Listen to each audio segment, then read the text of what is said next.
मालेगांव शहर में एसआईआर के काम के दौरान एक बात ये समझी कि जिन लोगों की अप्रैल में मैपिंग हुई थी, जनवरी में कॉरपोरेशन में जिनकी वोट आई, ऐसे बहुत बड़ी तादाद लोगों की, एक अंदाजे के मुताबिक 30,000 लोगों की जिनकी अप्रैल मई में मैपिंग हुई और आज उनकी वोट नहीं है, उनके फॉर्म नहीं दिए जा रहे हैं। इस ताल्लुक़ से हमने प्राण साहब को शिकायत की, उन्होंने जवाब भी दिया, मगर हम जो बात बोल रहे हैं शायद प्राण साहब भी वो बात समझ नहीं पा रहे हैं कि हम जनरल वोट, किसी की वोट नहीं आई है, ये बात नहीं बोल रहे हैं। हम ये बोल रहे हैं जिनकी मैपिंग हुई थी उनका अगर फॉर्म नहीं आया तो ये प्रशासन की गलती है। इसी ताल्लुक़ से आज मंत्रालय में मुख्य निवडणूक अधिकारी चोकलिंगम साहब से मुलाकात करने के लिए हम आए, मगर मुख्य निवडणूक अधिकारी मीटिंग में होने की वजह से उन्होंने उप निवडणूक अधिकारी मनोहर पारेकर साहब से मिलने के लिए कहा और हमने तफसील उनके सामने रखी।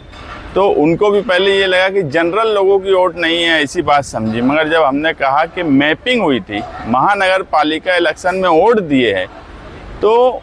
उनका भी ये बोलना है कि इतनी बड़ी तादाद में अगर मैपिंग हुई है तो ये 3 महीने में इतनी बड़ी तादाद में वोट कट नहीं हो सकती। और हमने कहा कि अगर ऐसा हुआ है तो ये प्रशासन की गलती है। और प्राण साहब हमको बोलते हैं कि 5 अगस्त से आप लोग फॉर्म भरने का काम शुरू करना। अगर हमारी मैपिंग अप्रैल में थी तो आज हमको फॉर्म क्यों नहीं मिल रहा है? तो इस ताल्लुक़ से उन्होंने कहा है कि हम रिपोर्ट मंगाएंगे मालेगांव से और पूरी रिपोर्ट लेने के बाद हम उस पर निर्णय लेंगे कि आगे क्या करना है। मगर अगर 20 अप्रैल तक जिन लोगों की मैपिंग हुई थी, जिन लोगों ने महानगर पालिका में वोट दिया था,